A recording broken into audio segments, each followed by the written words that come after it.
La actual legislatura ha hecho grandes reformas constitucionales, entre ellas la reforma educativa, la reforma energética, la reforma de telecomunicaciones, la político-electoral y la de transparencia, por mencionar solo algunas. Todas ellas significaron transformaciones importantes al texto constitucional, que en algunos casos es propiamente un cambio de paradigma. Fueron aprobadas con un consenso muy alto, que nos permite hablar de cuasi unanimidad. Desde luego con el apoyo del PAN, PRI y PRD, es decir, de las tres principales fuerzas políticas. A pesar del amplísimo consenso para las reformas constitucionales, elaborar, discutir y aprobar las leyes secundarias ha sido un proceso político tan complejo como atropellado.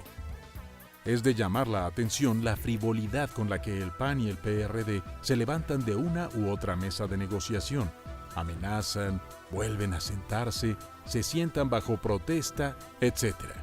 ¿Por qué es tan sencillo hacer reformas constitucionales y tan complicado sacar la legislación secundaria?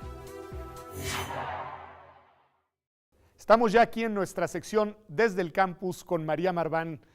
María, pues muchas reformas constitucionales y pocas leyes secundarias. ¿Cómo explicamos esto? Quizá habría que pensar sobre todo en la dificultad para sacar las leyes secundarias. En teoría, uno supone que es mucho más difícil hacer una reforma constitucional, se necesita un mayor consenso, se tiene que tener 2/3 partes de los votos, además tiene que ir a la República, a las legislaturas locales, y resulta que últimamente ha sido mucho más sencillo sacar reformas constitucionales. No quiero menospreciar el trabajo de acuerdo que subsiste, pero mucho más complicado entrar al detalle ya propiamente de lo que significan esas reformas constitucionales y cómo se van a operativizar en las leyes secundarias. Y creo que eso sí nos tiene que dar un motivo de reflexión, porque cuando se sientan los mismos partidos, y no solo los mismos partidos, sino exactamente los mismos legisladores, es decir, estamos hablando de dificultades en la misma legislatura. De pronto resulta que a la hora de negociar dicen, oye, yo no entendí eso, este no es el contenido que debe tener este artículo, y eso está generando, creo que, grandes tensiones y preocupaciones. ¿Cuál podría ser la explicación? A ver, por lo que dices, se me ocurren dos distintas tipos de dos líneas de explicación. No sé si estarás de acuerdo. Una de carácter político, propiamente hablando, y otra que quizá también es de carácter técnico.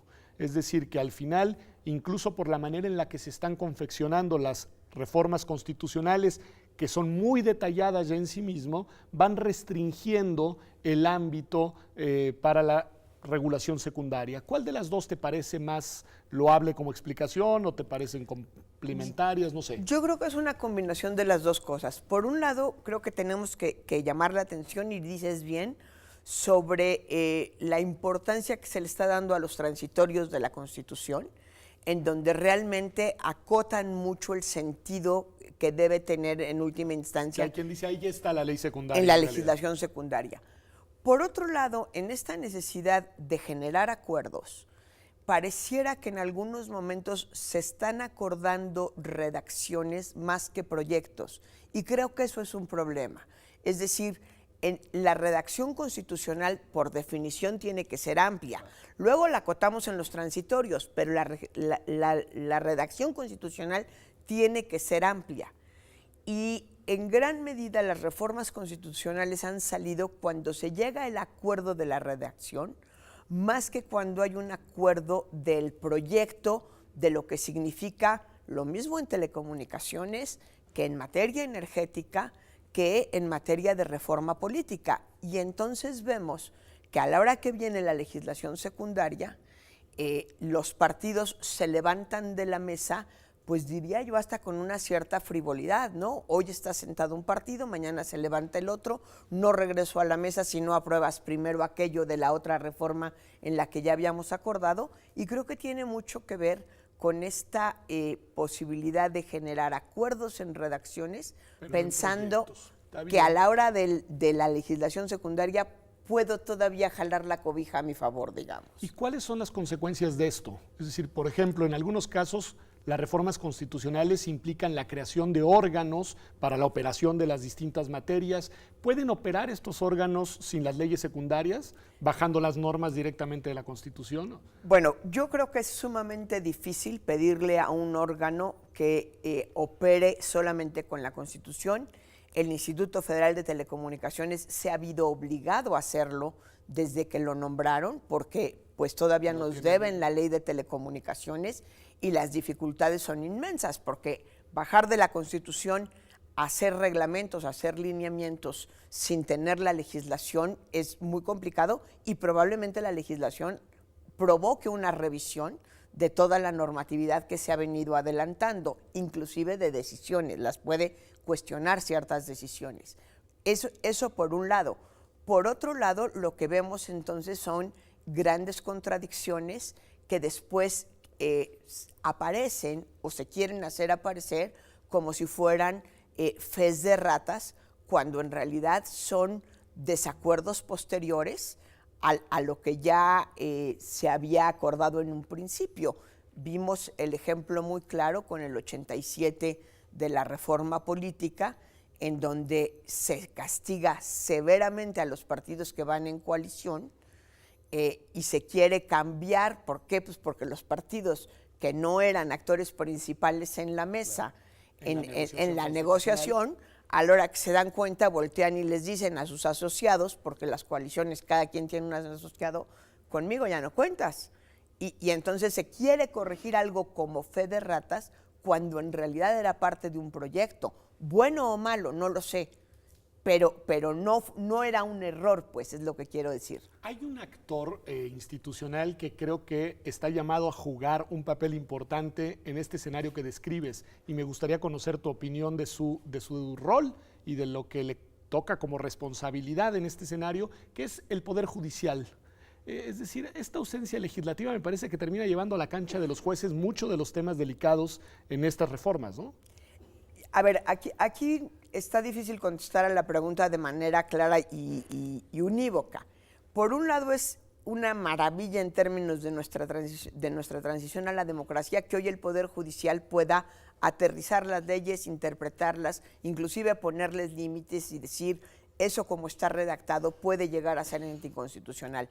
Por otro lado, no es deseable que todas las leyes o una gran parte de las normas tengan que pasar por el Poder Judicial a hacerle, pues como de voceros del Poder Legislativo, lo que el Legislativo quiso decir, porque eso nos habla de una mala técnica legislativa.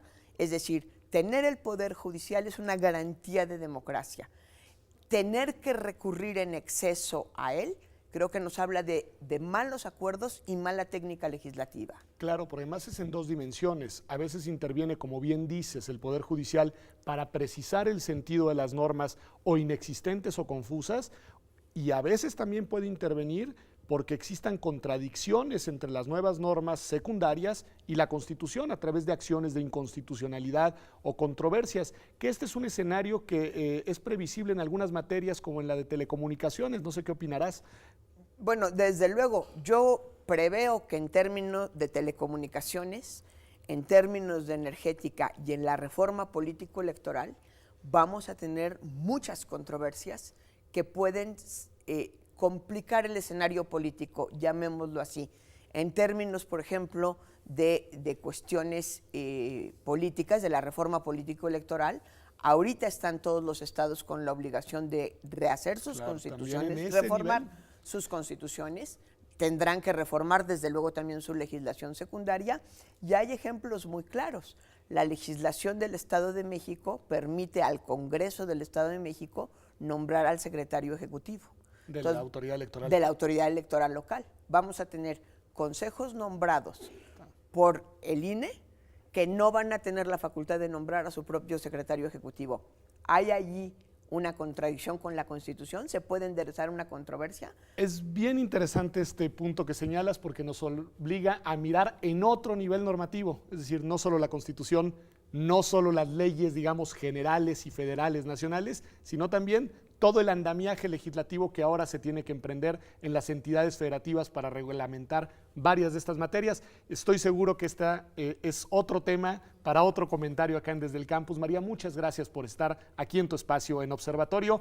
Quédese con nosotros que ya volvemos acá a Observatorio después de un corte.